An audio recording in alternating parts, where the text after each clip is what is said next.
So let me ask you a question. What do you believe? And more importantly, how do you know it's true? Is it a hard fact, or is it something more like faith? Today we're going to dive deep into this really complex and personal territory, using some reflections from writer Jimmy Perez to explore how we all build our own understanding of the world and of ourselves. And boom, right out of the gate, Perez just throws down this huge challenge. He's basically saying that the biggest, most profound parts of our existence, our own consciousness, our ideas about God, they might not fit into that neat little box we like to label fact. That is a pretty bold statement, and it really sets the stage for everything we're about to talk about.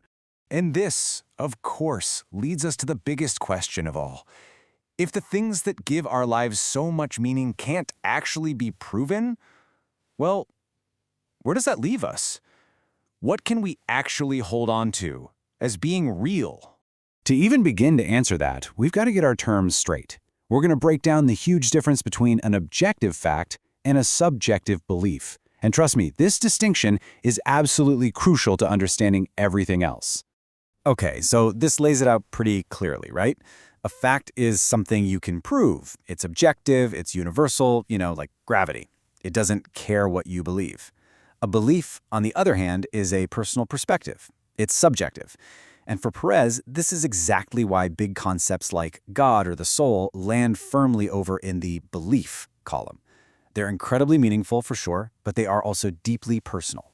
Perez really wrestles with these huge, almost unanswerable questions. Are we just biological accidents floating through a random universe? Or is there something more to us? A soul, a consciousness that's bigger than just our bodies? And here's the key. He doesn't pretend to have the answer. And that uncertainty is the point. There are just way too many possibilities to claim you know for sure. But here's the thing. Belief isn't just some abstract idea we talk about. It has unbelievable power in the real world. It can be a force that builds us up and helps us achieve the impossible. But, as we're about to see, it can also be a weapon that tears us apart. So what's really important to get here is that belief itself isn't good or bad. It's just a tool. The belief that you can do something is the fuel that makes it happen. It unlocks potential. But the danger, the danger, comes when a belief hardens into dogma. When I believe this turns into I know this, and anybody who disagrees is wrong. And that's exactly when it starts to breed judgment, division, and even conflict. If you want a perfect example of belief as a creative force, just look at the 4-minute mile. For literally decades, the best runners, the top scientists, they were all convinced that running a mile in under 4 minutes was a physical impossibility. It wasn't just a tough goal. It was seen as an unbreakable human limit. It was treated as a fact. And then he did it. Roger Bannister went out and completely shattered that fact. But honestly, what happened next is the truly mind-blowing part. Once that belief, that idea of impossibility was broken, dozens of other runners did it in the year that followed. The floodgates just swung wide open. It turns out the barrier was never just about physical limits. It was psychological. A shared collective belief had created a very real, very powerful barrier in the real world. And when Bannister shattered that belief, he didn't just change a record. He unlocked a whole new level of what was possible for everyone. Okay, so now let's flip the coin and look at the other side of that sword. What happens when our personal, unprovable beliefs get treated with the same certainty as, say, the law of gravity? Well, that's when belief becomes truly dangerous. The real-world consequences are just staggering. When opinions are presented as absolute facts, families are torn apart, people are condemned for what they think, and entire wars are fought. I mean, history is just filled with these tragic examples of civilization shaped by absolute certainty over things that no one could ever really prove.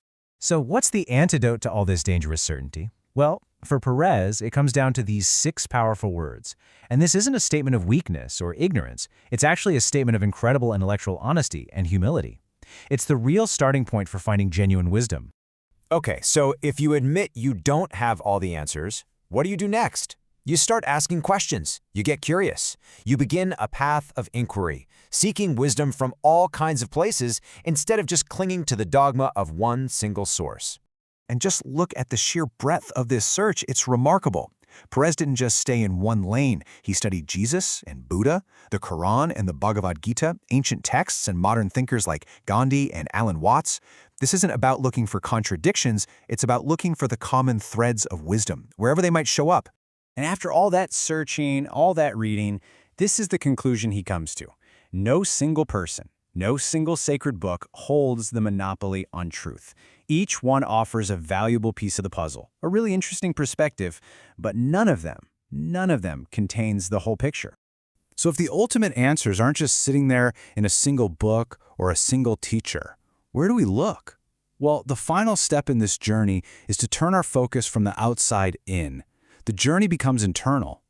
This isn't about having one big aha moment. It's a process. It starts with practicing real self-awareness. Then, it's about fearlessly questioning everything, especially the ideas you inherited without even realizing it. It really becomes a process of subtraction, of peeling back all these layers of ego, fear, and cultural conditioning to see what's actually left underneath it all. And what do you find when all of that noise is stripped away?